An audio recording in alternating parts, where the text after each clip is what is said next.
সে রাতের পর থেকে মোর্শেদ ভাই আমার সাথে যোগাযোগের অনেক চেষ্টা করেছেন, কিন্তু আমার ঘেন্না লাগছিল। এতদিন যাকে বড় ভাই বলে জেনে এসেছি, যার ছায়াতলে বাবার মতো নিরাপত্তা পেয়েছি, সেই কিনা রক্ষক হয়ে ভক্ষকের কাজ করল। বাবা মা মারা যাওয়ার পর আমাদের 4 ভাই বোনের ঠাঁই হয় বড় মামার বাড়িতে। মামা মামি নিতান্ত সাধারণ মনের মানুষ এবং মধ্যবিত্ত। তাদের নিজেদের 3 সন্তানের মাঝেও কষ্ট হওয়া সত্ত্বেও আমাদের আশ্রয় দিলেন। আমাদের কোনো আধিক্যতা ছিল না। মামিও কখনো বৈষম্য করেননি। নিজেরা যা খেতেন পড়তেন আমাদের জন্যও তাই বরাদ্দ হতো। হ্যাঁ, আমাদের বাড়তি যোগ হওয়ার কারণে মামাতো ভাই বোনেরা বিলাসিতা করার সুযোগ থেকে বঞ্চিত হয়েছিল, কিন্তু এতে তাদের মনে কখনো ক্ষোভ দেখিনি। মনে হতো এটাই স্বাভাবিক। মাঝে মধ্যে মামির আক্ষেপ শোনা যেত, আমাদের জন্য খরচ বেড়ে গেছে অথবা তার সন্তানদের স্বাদ আহ্লাদ পূরণ হচ্ছে না। ঘরের কাজ আমরা সব ভাই বোনেরা ভাগ করে করতাম। 3টে শোবার ঘর, ড্রয়িং, ডাইনিং আর রান্নাঘর মিলে 5 কামরার সরকারি কোয়ার্টার। মামার চাকরির সুবাদে পাওয়া পুরনো ধাঁচের এই কোয়ার্টারগুলোই আধুনিক সুবিধা না থাকলেও পর্যাপ্ত জায়গা ছিল। বাড়ির সামনে খোলা জায়গায় মামি মৌসুমি সবজি ফলাতেন, আবার এক কোণে ছোট ঘর তুলে হাঁস মুরগি পালতেন। সে সুবাদে বাজার খরচ কিছুটা কমত। একটা শোবার ঘরে মামা মামি আর দুটোতে আমরা বোনেরা থাকতাম। সামনে ড্রয়িং রুমে একটা খাট পাতা ছিল, সেখানে মোর্শেদ ভাই আর বেনু ঘুমাতো। বেনু আমার ছোট ভাই। বড় আপা, রুনু আপা আর আমি একটা রুমে গাদাগাদি করে শুতাম। অন্য রুমটা একটু ছোট, সেখানে মনু আপা আর মেজো আপা শুতেন। আমি 10ম শ্রেণীতে পড়ার সময় বড় আপার জন্য 2টো প্রস্তাব আসে। প্রথম দেখাতেই বড় আপাকে এক পক্ষ পছন্দ করে ফেলল। দ্বিতীয় প্রস্তাব ছিল মামার এক কলিগের ভাগ্নের জন্য।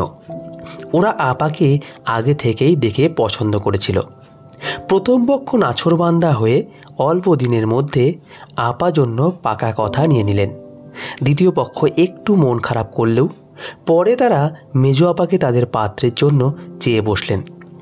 এভাবে আমার 2 বোনের বিয়ে প্রায় একই সময়ে অনাড়ম্বরভাবে হয়ে গেল। অবশ্য আড়ম্বরপূর্ণ বিয়ে দেওয়ার সামর্থ্য মামার ছিলও না। আমি এইচএসসি দেওয়ার আগেই রুনু আপার আর মনু আপারও বিয়ে হয়ে গেল, খুব সাদামাটাভাবে। বোনেরা শ্বশুর বাড়িতে মোটামুটি সুখেই আছে।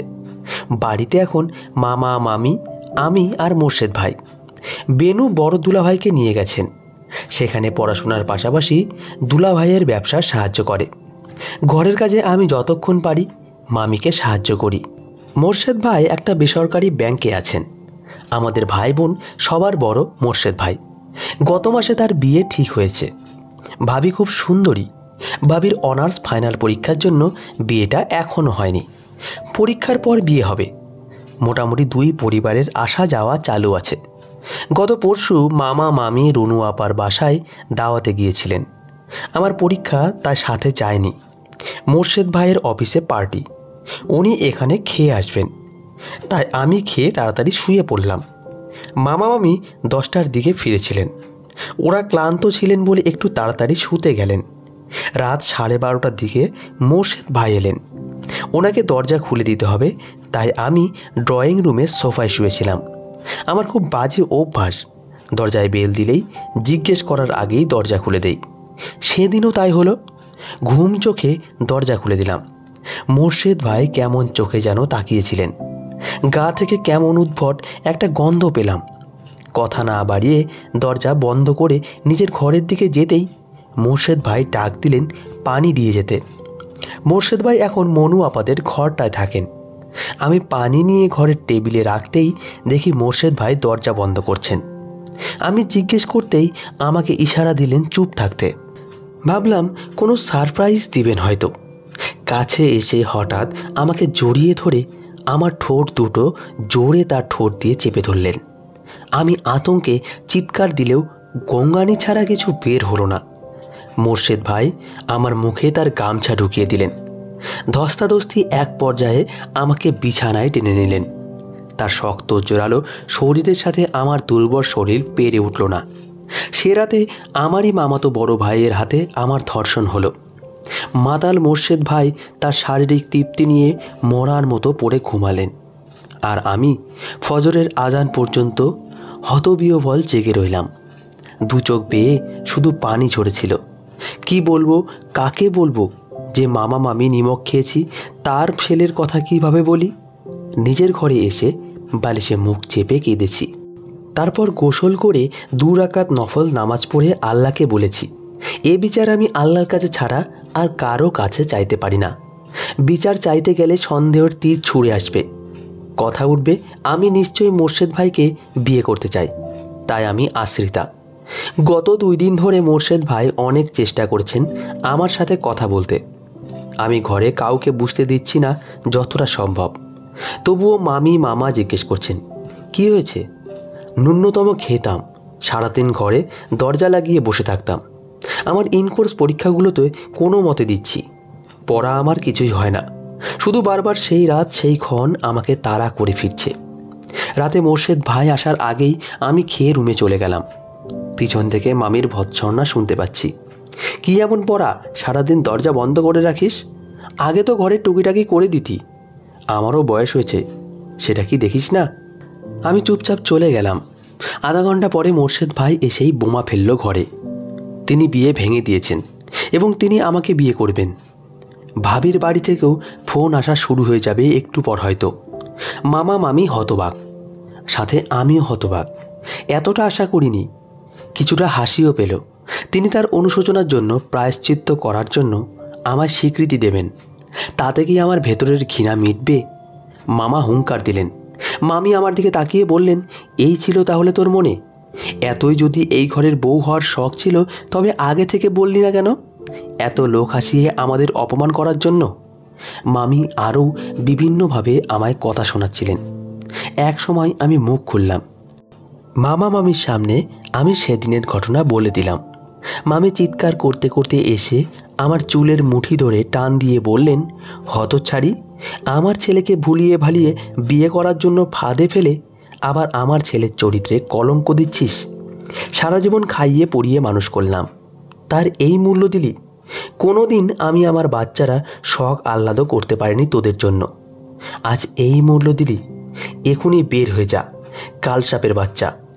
মোর্শেদ ভাই একবারও তার বাবা মাকে সত্যিটা বললেন না, স্বীকার করলেন না। মামি আমার বড় 2 বোনকে ফোন করে সব জানালেন। গালিগালাজ করতে লাগলেন আমার মৃত বাবা মাকে, সাপ সাপান্ত করতে লাগলেন আমাকে। মামির সাথে মামাও। সইতে না পেরে রুমে ঢুকে দরজা লাগিয়ে দিলাম কিছুক্ষণ। খুব কান্না পেল। ধীরে ধীরে নিজের ব্যাগটা গুছিয়ে নিলাম।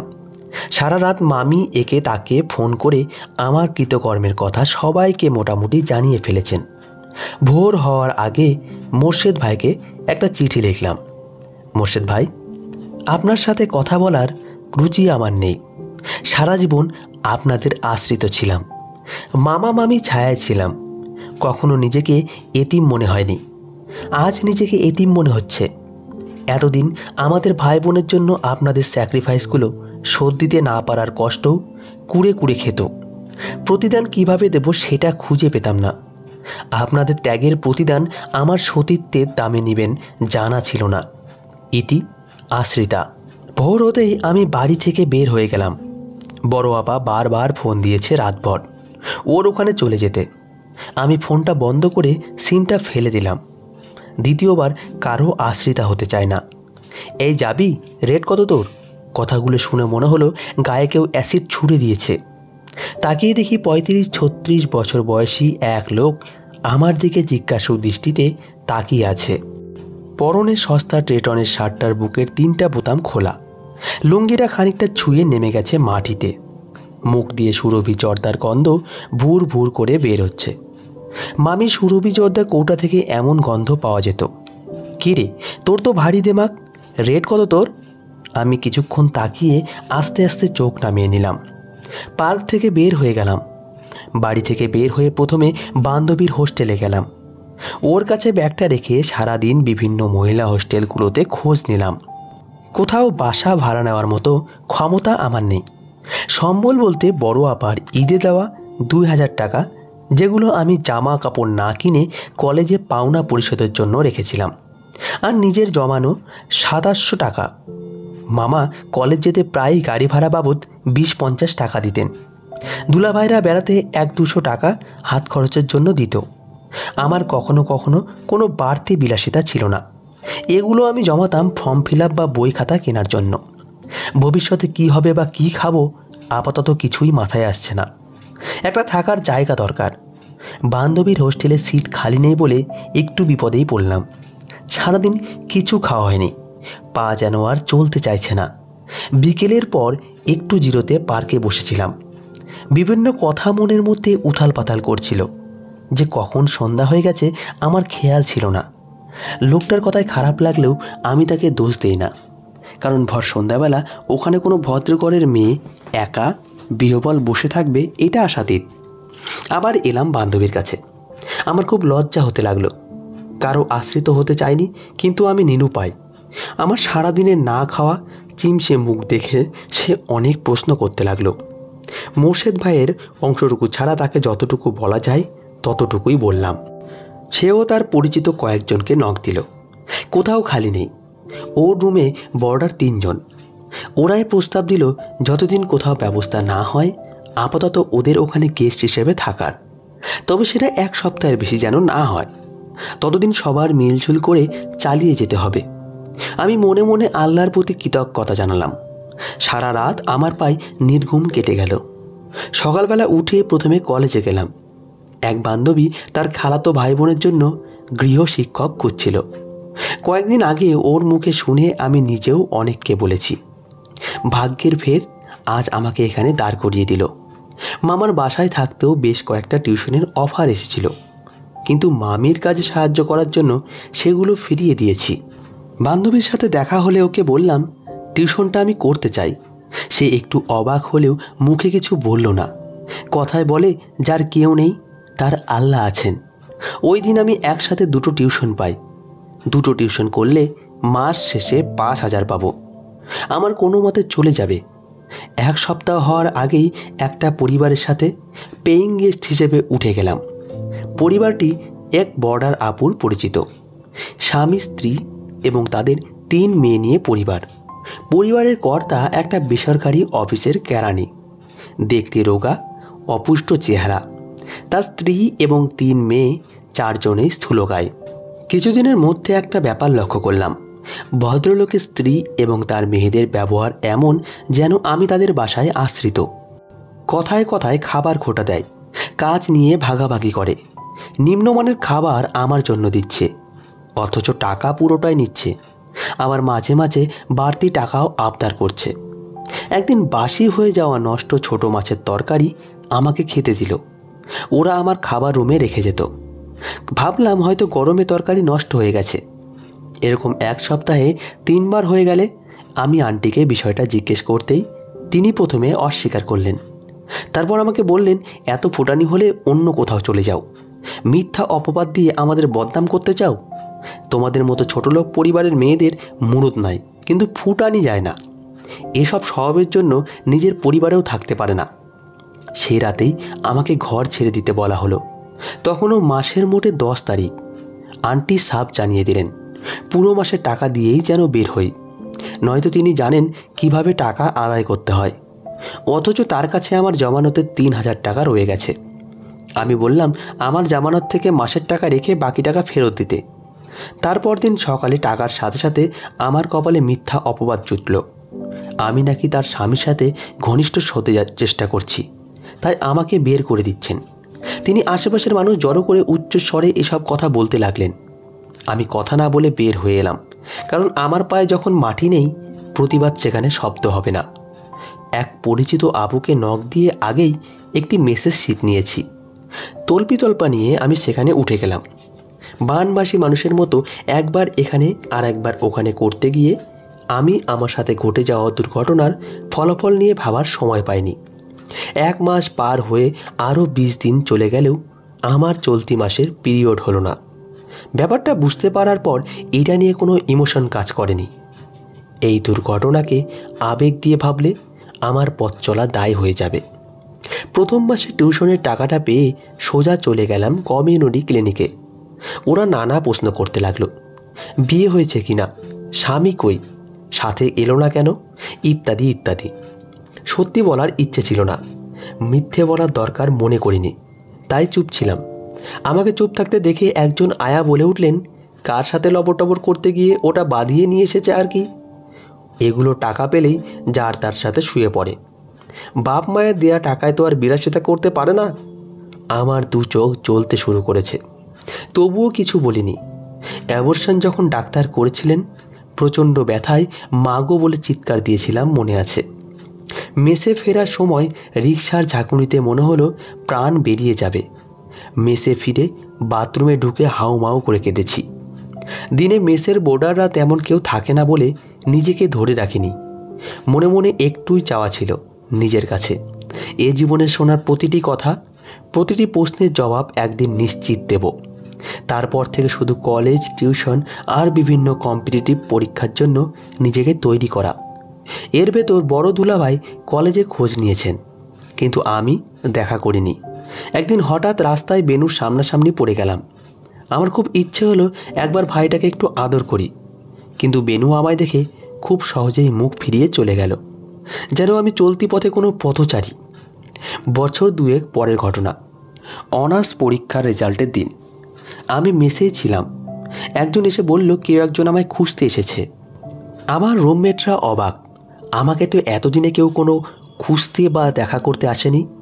আমি বাইরে এসে দেখি মোর্শেদ ভাই আর মামা। খোঁজ কিভাবে পেলেন জানি না, একই শহরে থাকি, খোঁজ পাওয়া অসম্ভব কিছু না। মামা খুব নরম কণ্ঠে আমায় কাছে ডাকলেন, এটাও বললেন যে মোর্শেদ ভাই সব স্বীকার করেছেন, তিনি এখনও আমায় বিয়ে করে পাপের প্রায়শ্চিত্ত করতে চান। আমি আশ্চর্য হলাম, কারণ খেয়াল করলাম এদের কারুর প্রতি কোনো রকম সহানুভূতি কাজ করছে না। আমার নির্লিপ্ততা এবং আড়ষ্টতা দেখে ওরা আর কথা বাড়ালো না। মোর্শেদ ভাই বারবার ক্ষমা চাচ্ছেন। প্রচণ্ড ঘৃণায় আমার সারা গা রিডি করতে লাগলো।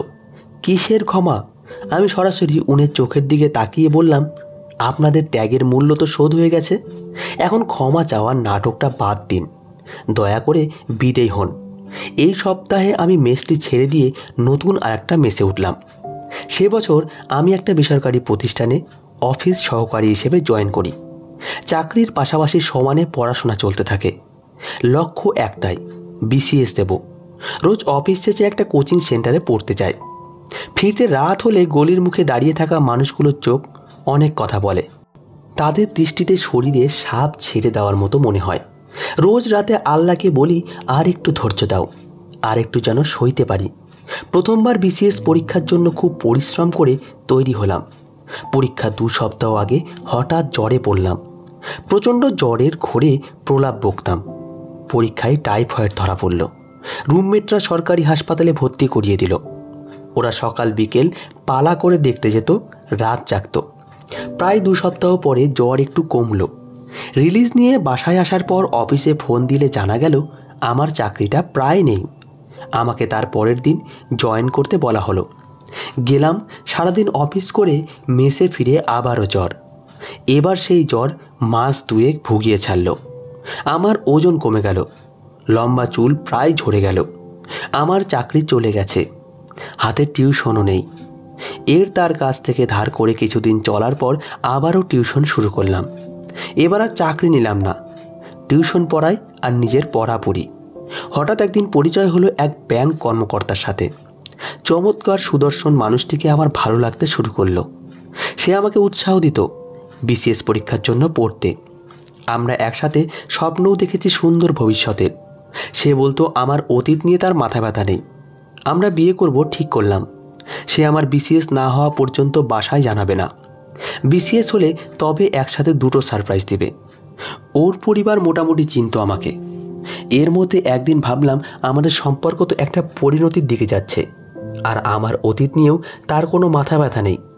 আমার নিজস্ব স্বচ্ছতার জন্য তাকে সব জানানো উচিত।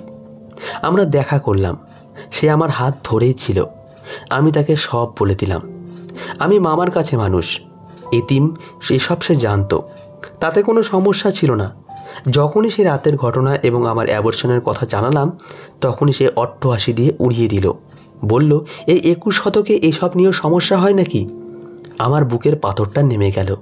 খুশি হয়ে মেসে ফিরলাম। এরপর থেকে ওর সাথে কথা বা দেখা হওয়া কমতে লাগলো। খালি ব্যস্ততার অজুহাত। কিছু বললেই রেগে যেত। বিয়ের প্রসঙ্গে এড়িয়ে যেতে লাগলো। একদিন খুব কথা কাটাকাটি হলে এক পর্যায়ে আমাকে বলল, এত যে গলা উঁচু করে কথা বলো, তোমার আছেটা কি? ভার্জিনিটিও তো নেই। এই কথা বর আমার জবাব আমি পেয়ে গেলাম। নিজেকে নিজেই জুতো পেটা করতে ইচ্ছে করছিল। আমি নিজের লক্ষ্য ভুলে স্বপ্ন দেখার দুঃসাহসী বা করলাম কেন? তারপর স্বপ্ন দেখা বাদ দিয়ে আবারও পড়াশোনায় মনোযোগ দিলাম। আল্লাহ বান্দার দোয়া কবুল করেন। পরের বছরই আমি BCS পাশ করে নেই। নিয়োগ হওয়ার পর যতবার আমার বদলি হতো, চয়েস করার সুযোগ পেলে নিজ জেলায় পোস্টিং না নেওয়ার চেষ্টা করেছি সর্বোচ্চ। বিয়েও করেছি। পেশাগত দিক দিয়ে পরিচয়ের পর যখন হৃদ্যতা বাড়ল, তখনই তাকে সব জানিয়েছি। তিনি আর 10টা সাধারণ মানুষের মতোই, কোনো নায়কোচিত কিচ্ছু করেননি। শুধু বলেছেন মানুষ দুর্ঘটনায় হাত পা হারায়। আমি মনে রাখব, আমার স্ত্রী দুর্ঘটনায় তার কুমারিত্ব হারিয়েছেন, নিজেকে নয়। এখন আমার জীবন একেবারে হ্যাপিলি এভার আফটার জাতীয় কিছু নয় হয়তো, তবে আমি যা হারিয়েছি তার প্রতিদানে অনেক বেশি পেয়েছি। আমার পরিবার আছে, সেখানে আমি আশ্রিত নই। আমার সামাজিক প্রতিষ্ঠা আছে, সেখানে কেউ চাইলেই আমার রেট কত জিজ্ঞেস করতে পারে না। আমার আর্থিক নিরাপত্তা আছে, আমাকে কেউ খাবার খোঁটাও দিতে পারে না। তো বন্ধুরা, আজকের গল্পটি এই পর্যন্তই। আশা করি আপনাদের গল্পটি খুব ভালো লেগেছে। গল্পটি ভালো লেগে থাকলে অবশ্যই একটি লাইক দেবেন। ধন্যবাদ সবাইকে।